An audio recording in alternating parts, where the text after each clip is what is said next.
Good day, paper engineers in training. Welcome.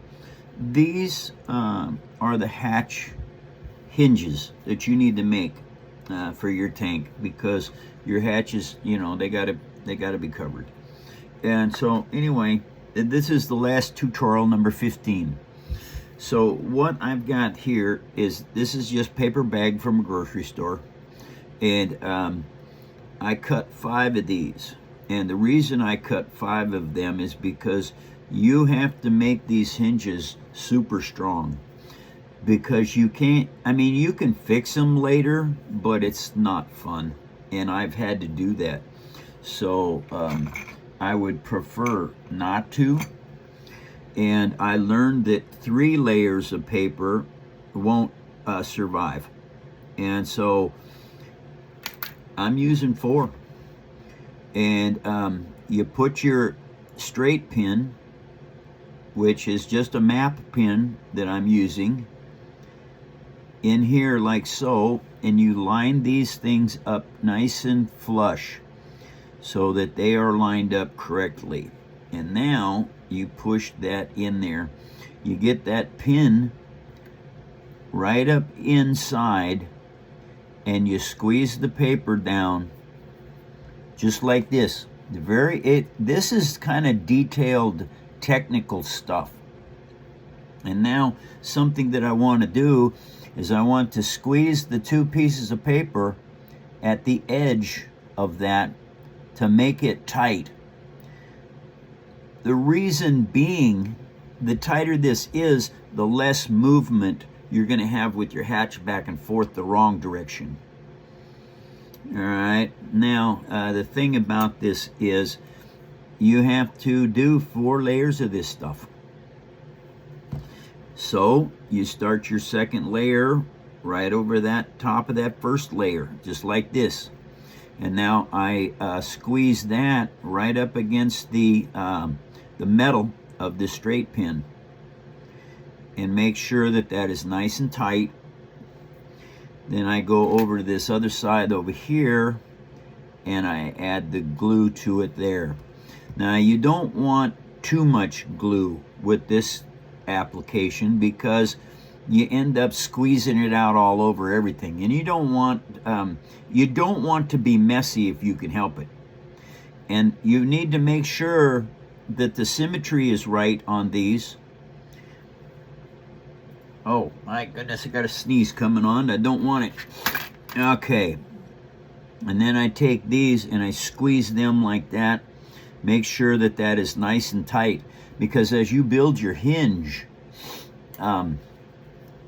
this part of it is important, that everything stays nice and tight.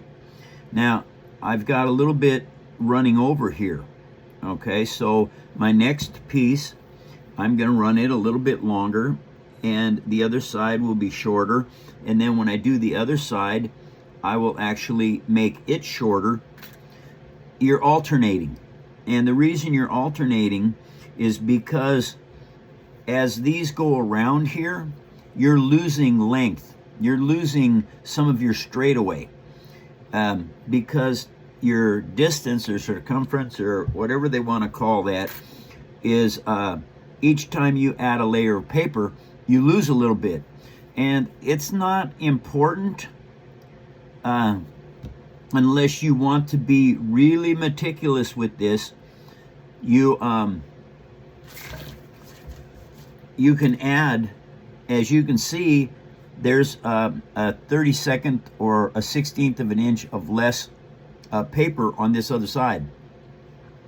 And so if you want each piece of paper that you cut, you add a little bit more to each one. That makes it very difficult keeping track of them. That's why I've learned that now that I have this 16th of an inch edge right here, that I'm going to put this piece over that 16th of an inch.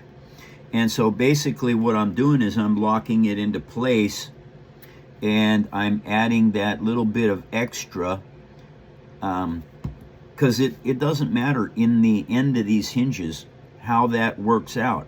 You just need to make your hinges super strong.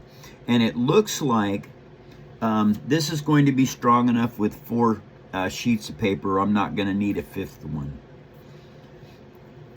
And now there's a couple of things that make this really difficult if you're not paying attention to what you're doing. Okay, you have to cut this stuff when it's wet. If you don't, it's really difficult to cut later. And here's something that is rather important. I pull this pin out and I want to round off. Now these are cut pins. Okay, well the problem when you cut this stuff is that it makes it sharp. All right, well you want to be able to stick it back inside of your hinge. Because here's the situation that makes this very difficult. This has to go back in there just like that. Now, you have to have 2 cuts. One here and one here. This is how you make a hinge, because it's it's just how it has to work.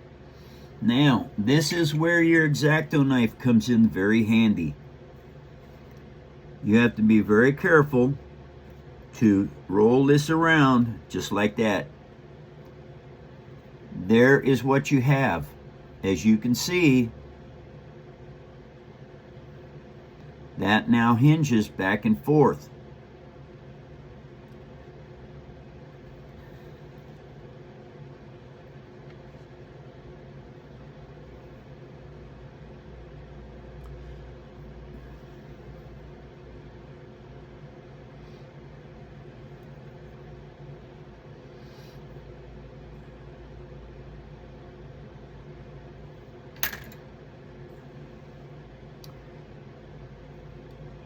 So, this is basically what you end up with.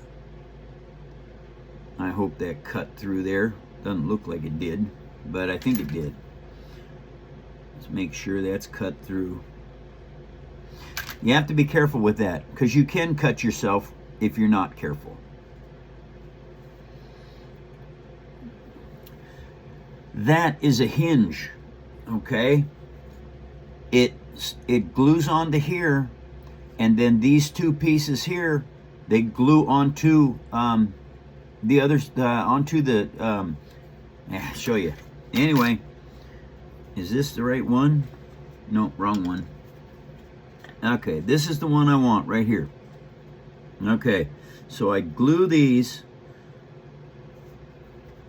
glue on here just like so.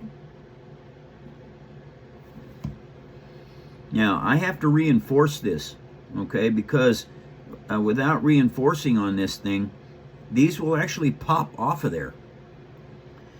Okay, now, as you can see,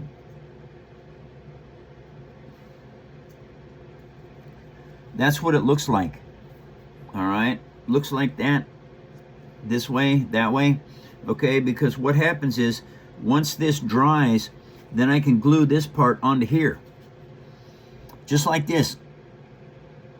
Okay, so what that gives you is, that gives you the ability to make this thing go up and down. Makes your hatch move this way.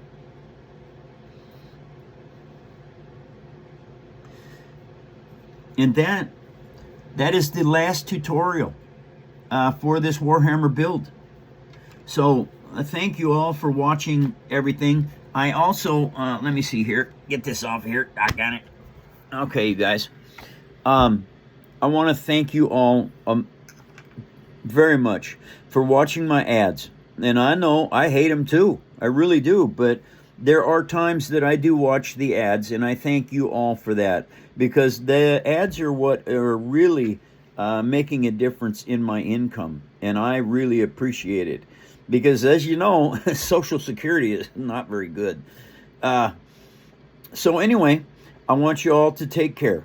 Enjoy building these tanks. Now, the thing about these tanks is, this tutorial, you can build any tank you want. Doesn't matter what era, what framework like Warhammer or World War I, doesn't matter what it is. The principle of what I'm showing you on this tank will work for anything, any tank you want to build. So, Paper Army strong, Paper Army for life, and I hope you enjoy the Paper Army faction tank for Warhammer.